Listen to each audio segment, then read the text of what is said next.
Shalom saudara dimanapun Anda berada. Jumpa kembali di dalam Revive Your Soul.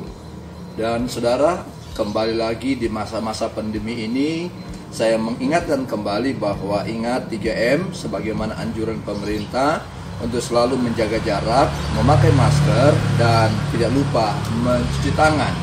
Karena kita rindu supaya keluarga sehat, kita pribadi sehat, dan itu pun berdampak bagi masyarakat dimanapun kita pergi dan berada. Pada hari ini saya akan baca dari kitab Hosea pasalnya yang keempat, ayatnya yang ke-6, berbunyi demikian. Umatku binasa karena tidak mengenal Allah. Karena engkaulah yang menolak pengenalan itu, maka aku menolak engkau menjadi imamku. Dan karena engkau melupakan pengajaran Allahmu, maka aku juga akan melupakan anak-anakmu. Dari bacaan ini saya angkat tema, kenalilah Allah. Kenalilah Allah. Pasal ini membuka bagian yang secara terinci membahas soal dosa bangsa Israel yang berakar pada ketiadaan pengenalan akan Allah dan firman-Nya. Hosea menyerukan kepada umat Allah mengenal Allah, keberadaan pengenalan pribadi akan Allah sedang menghancurkan itu, tetapi bukan karena pengenalan itu tidak tersedia. Ada banyak peluang, ada banyak ketersediaan untuk bangsa Israel mengenal Allah, tetapi umat Israel sengaja menolak kebenaran yang diberikan Allah kepada mereka melalui para nabi dan firman yang tertulis. Sehingga inilah yang membuat bangsa Israel itu menjadi bangsa yang bejat, menjadi bangsa yang tegar tengkuk, menjadi bangsa yang tidak mengenal Allah, menjadi bangsa yang suka pemberontak. Bahkan sesungguhnya kalau kita lihat ayatnya yang kedua, ada peningkatan tindakan kekerasan selalu menyusul apabila suatu bangsa tidak mengakui Allah. Dan firman-Nya sebagai kekuasaan tertinggi. Sehingga ayat 2 menjelaskan bahwa yang ada hanya mereka mengutuk, berbohong, membunuh, mencuri, berzina, melakukan kekerasan dan penumpahan darah. Itulah yang dilakukan oleh bangsa Israel. Sekali lagi, kenapa demikian? Karena mereka tidak mau mengenal Allah dengan benar. Oleh karena itulah, maka saya mengajak saudara dimanapun Anda mendengarkan hari ini, kenalilah Allah. Siapa yang Allah saudara sembah? Siapa yang Allah saudara percayai? Mengapa kita harus mengenal Allah dengan benar? Poin yang pertama saya akan bagikan kepada kita. Yang pertama, karena kasih-Nya tidak pernah mati. Kasih manusia boleh berubah, terbatas, dan bahkan boleh berakhir.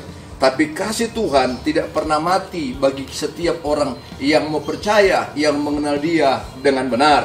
Berulang kali bangsa Israel berbuat pelanggaran, merasa tidak memerlukan Allah dan firman-Nya. Bahkan mereka membelakangi Tuhan, sering berbuat tidak setia kepada Tuhan.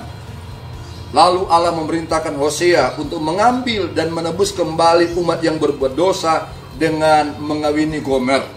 Ini mengisahkan, menceritakan bahwa betapa manusia telah jatuh ke dalam kejauhan mereka dalam dosa, telah mereka jatuh dalam pergumulan hidup mereka yang semakin berat karena mereka tidak mengenal Allah.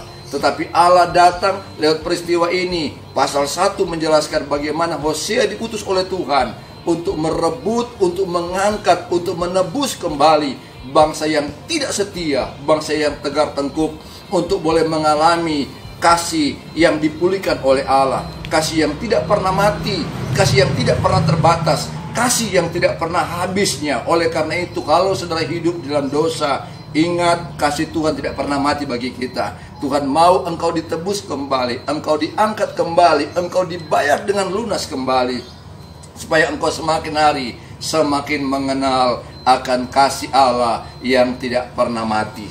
Yang kedua, pengorbanannya membawa kepada keselamatan. Bagaimana menceritakan kisah yang menarik. Hosea harus berkorban. Berapa kali dia menebus, dan Tuhan pun menebus kita di kayu salib, menunjukkan bahwa pengorbanannya itu semata-mata supaya saya dan saudara mengalami keselamatan.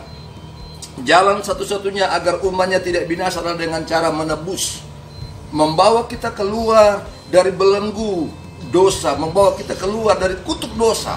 Dan Allah mau supaya saudara-saudara mengalami kebebasan, mengalami kemerdekaan, mengalami penebusan. Dan itulah yang harus Allah kerjakan. Karena kita terkadang kita jatuh. kita sulit untuk bangkit, dan terkadang kita mempersalahkan orang lain, padahal diri kita yang berpelanggaran. Tapi Allah sangat mengasihi saya dan saudara. Allah mau menebus, Allah mau membangkitkan engkau kembali, dan Allah mau supaya engkau boleh mengalami kemenangan yang luar biasa dari Tuhan sendiri. Yang ketiga, kesetiaan Allah membawa pemulihan bagi orang percaya.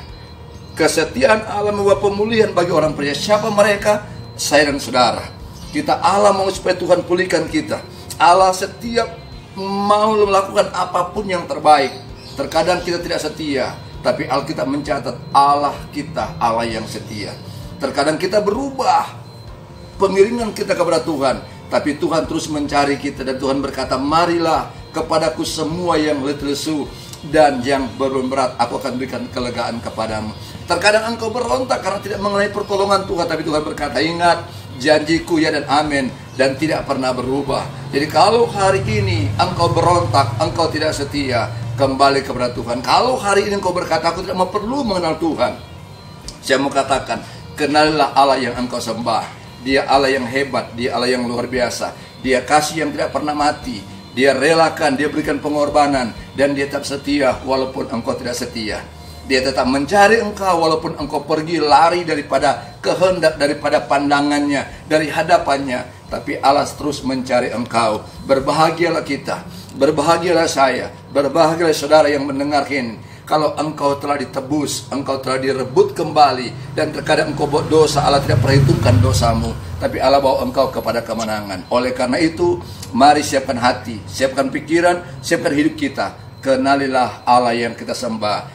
Dia Yesus Kristus sangat mengasihi saya dan saudara. Tuhan memberkati. Haleluya. Amin.